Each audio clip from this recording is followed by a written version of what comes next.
વલસાડના ઉમરગામ ખાતે જીવદયા ચેરિટેબલ ટ્રસ્ટ દ્વારા ભવ્ય વાર્ષિક મહોત્સવનું આયોજન કરવામાં આવ્યું હતું, જેમાં કીર્તિદાન ગઢવી અને રેખાબેનનો ભવ્ય લોક ડાયરો યોજાયો હતો। આ નામાંકિત કલાકારોના મધુર અવાજથી સમગ્ર વાતાવરણ ભક્તિમય બન્યું હતું। ઉમરગામ ખાતે પધારેલા ગાયકોએ ઉમરગામના ગૌ પ્રેમીઓના વખાણ કરી અહીંના લોકોએ આપેલા પ્રેમ સત્કારના વખાણ કર્યા હતા। આ યોજાયેલ ડાયરામાં લોકોએ ભક્તિ ભજનનો રસ લઈ ખૂબ આનંદિત થયા હતા।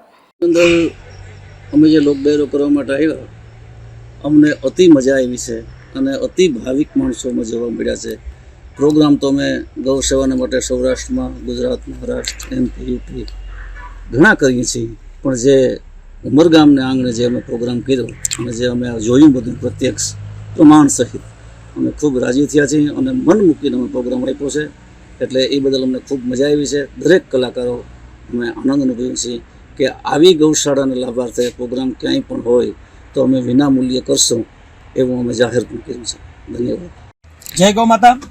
આજે આ પીડાગ્રસ્ત ગૌશાળા ઉમરગામમાં ભવ્ય લોક ડાયરો કર્યો હતો। એની અંદર પોરબંદરથી અમારે ભક્તિદાનભાઈ ગઢવી, શક્તિદાનભાઈ ગઢવી, કીર્તિદાનભાઈ ગઢવી, કિશોરદાનભાઈ ગઢવી અને બેન રેખાબેન, આ આખી ટીમ લઈને અમારે ભક્તિદાનભાઈ આવ્યા હતા। ડાયરો ભવ્ય કર્યો, ગૌ માતા માટે ઘણું ફંડ ભેગું કરી આપ્યું। આ લોકો જેમ કહીને કે હાથીને પાળવા પડે ને એવી રીતે પાળવા પડે એવા કલાકારો છે, પણ છતાં પણ ગાય માટે એકદમ નિસ્વાર્થ ભાવથી આ લોકો આવીને જે અમને ગૌશાળાને સહકાર કર્યો છે, સહયોગ કર્યો છે, એ માટે આ બધા જ કલાકારોને ખૂબ ખૂબ સાધુવાદ આપું છું, ખૂબ ખૂબ આશીર્વાદ આપું છું બ્રાહ્મણ તરીકે કે ગૌ માતાની કૃપા આ બધા જ કલાકારો પર ખૂબ બની રહે એવી અમારી જીવદયા ચેરિટેબલ ટ્રસ્ટ વતી બધા જને ખૂબ ખૂબ શુભેચ્છા અને અભિનંદન આપું છું। જય ગૌ માતા। એટલે જણાવતા ખૂબ આનંદ થાય છે કે આપને પણ વિનંતી કરું છું, ઉમરગામના વાસીઓને અને આજુબાજુમાં જે વસતા લોકો હોય, ગૌ ભક્તો હોય, એમને ખાસ એક વિનંતી કરું છું કે આપ ઉમરગામની જીવદયા ચેરિટેબલ ટ્રસ્ટની જે ગૌશાળા છે એમની એકવાર અવશ્ય મુલાકાત લો, ત્યારે તમને ખબર પડશે કે માણસો કેવી સેવા, ગૌ ભક્તો ગાની સેવા કેવી કરી રહ્યા છે। બીજું એક દુઃખની વાત તો એ છે કે જે તે ગામવાસીઓ આપણે થોડીક આળસની અંદર આપણે થોડુંક જે કચરો જ્યાં ત્યાં પ્લાસ્ટિકની અંદર કચરો ભરીને નાખી દઈએ।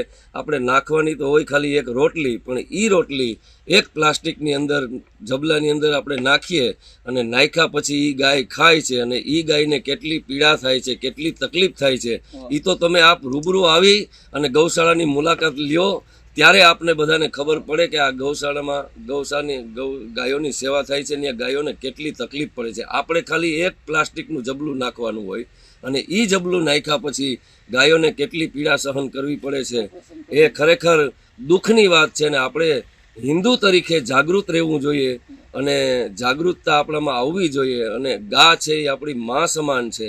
તો આવી પીડાગ્રસ્ત ગૌશાળાની જે સેવા થઈ રહી છે એ ગૌશાળાની અંદર આપણે વિનંતી કરું છું કે ફરી એકવાર પાછી યાદી કરું કે કોઈ પણ પ્લાસ્ટિક આજુબાજુમાં નાખતા હોય તો એને મનાઈ કરો, એને ના પાડો અને આપ પણ ન નાખો, જેથી કરીને આપણી ગૌશાળામાં ગાયોની રક્ષા થાય, ધર્મની રક્ષા થાય અને આપણી સંસ્કૃતિ જળવાઈ રહે। એ જોઈ અને મને ખૂબ આનંદ થયો છે અને મને વિશ્વાસ છે ભક્તિદાન ગઢવી તરીકે, લોકગાયક તરીકે જે પ્રોગ્રામ કર્યો છે બિલકુલ નિસ્વાર્થ ભાવે અને સેવાકીય પ્રોગ્રામ કર્યો છે। અને હું તો ત્યાં લગી કહું છું કે ઉમરગામની અંદર જ્યારે પણ પ્રોગ્રામ થશે, ગૌશાળાના લાભાર્થે, સ્કૂલના લાભાર્થે, બેરામૂંગા બાળકોના લાભાર્થે, ગમે ત્યારે પ્રોગ્રામ થાય, હું કીર્તિદાનભાઈ ગઢવી, શક્તિદાનભાઈ ગઢવી અને મારી પૂરી ટીમ એક પણ પૈસો લીધા વગર અમે ગૌશાળાની અંદર પ્રોગ્રામ કરવા આવશું, સ્કૂલની અંદર પ્રોગ્રામ કરવા આવશું। એ છાતી ટોકીને કહીએ છીએ કે એક પણ રૂપિયો અમારે જોતો નથી અને અમારા ચંદુ દાદાને વિનંતી કરું છું કે દાદા તમે કયો ત્યારે એની ટાઈમ અમે પ્રોગ્રામ કરવા માટે થઈને ત્રણેય ભાઈઓ આવશું। જય માતાજી, જય ગૌ માતા કી જય।